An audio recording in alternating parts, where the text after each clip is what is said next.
आइए प्यारे, आज हम एक अढ़ैया ब्राह्मण की कहानी सुनेंगे और जानेंगे कि वो इतने क्यों चर्चित हैं। तो फिर मेरे साथ आश्रम में चलना।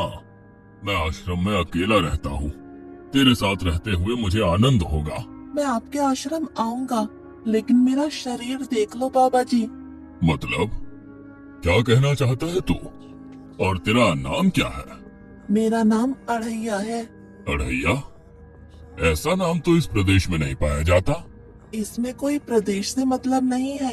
इस उम्र में मैं 2.5 किलो की बाटी अकेला खाता हूँ और उसके साथ शाक भाजी दाल चावल मिठाई ये सब अलग से खाता हूँ। इसी कारण लोग मुझे अढ़ैया कहते हैं।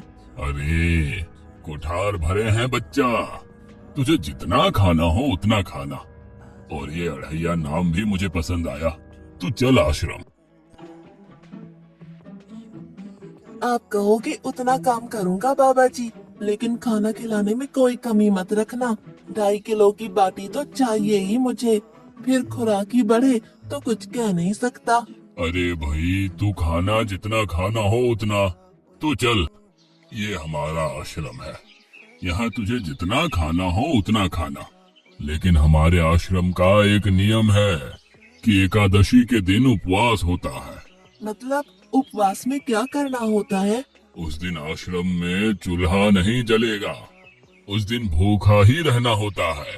वो महीना आती है? 2 बार, एक पूर्णिमा की एकादशी और दूसरी अमावस्या की। तो 2 दिन भूखा रहना पड़ेगा। हाँ, नमो नारायण, मैं जा रहा हूँ। पर क्यों?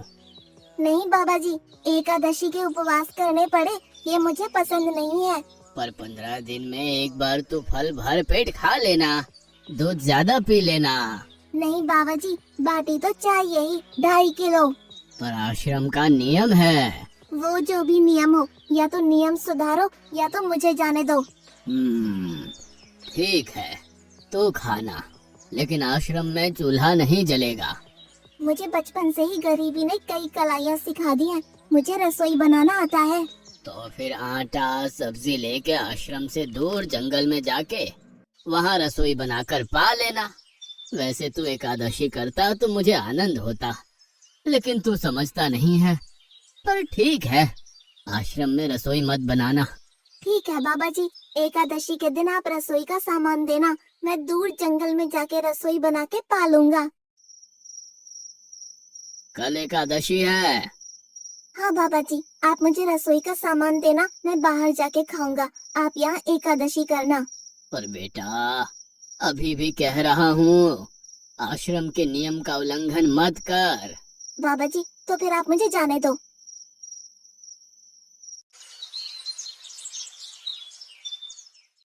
ओ अढ़िया, हमारे आश्रम में ऐसा नियम है कि ठाकुर जी को भोग लगा कर ही पाया जाता है। तू एकादशी के दिन ये सब कर रहा है, उसमें मैं मना नहीं करता, पर ठाकुर जी को भोग लगा कर ही पाना। ठाकुर जी मतलब कौन? यार, ठाकुर जी मतलब भगवान ईश्वर। मतलब भोग लगाने पे वो रूबरू आएंगे? तो फिर ज्यादा सामान दो। तो मूर्ख, तुझे कैसे समझाऊं? भगवान नहीं आते, सिर्फ तुझे भावना करनी है। कैसी भावना? जब रसोई तैयार हो तब थाली के सामने बैठकर 2 हाथ जोड़कर ठाकुर जी को खाना खाने बुलाना। मेहरबानी करके इतना नियम पालन करना। ठीक है। ये लड़का ठीक है, लेकिन एकादशी की होती तो कितना अच्छा होता।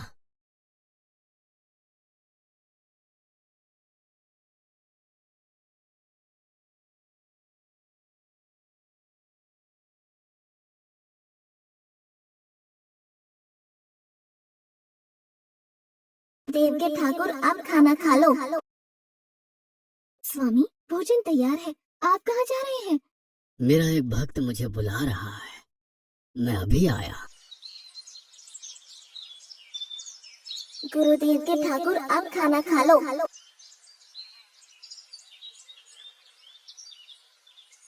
ओ भैया, आप कौन हैं? गुरुजी का ठाकुर हूँ। गुरुजी के ठाकुर? बाबा जी तो कहते थे ठाकुर जी नहीं आते, और आप आए। बाबा जी ने मुझे ठगा और आपने भी ठाकुर। कुछ तो मर्यादा रखो ठाकुर, तुरंत दूसरे की बनाई रसोई पे टपक पड़े।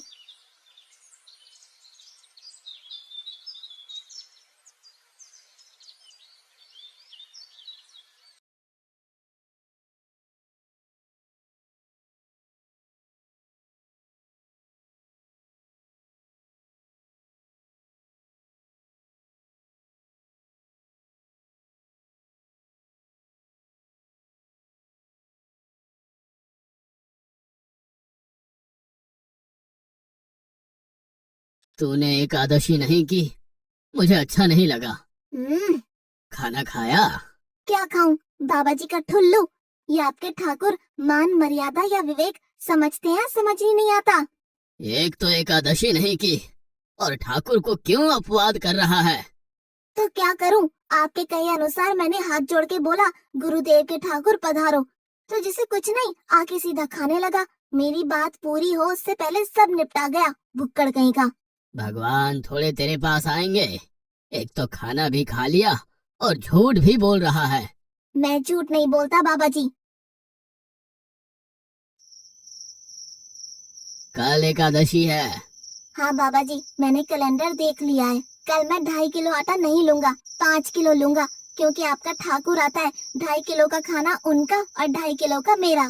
तुझे जितना लेना हो उतना ले जाना, या तो खुराक बढ़ा होगा या मैं। पार्ट 2 के लिए चैनल को लाइक और सब्सक्राइब करें।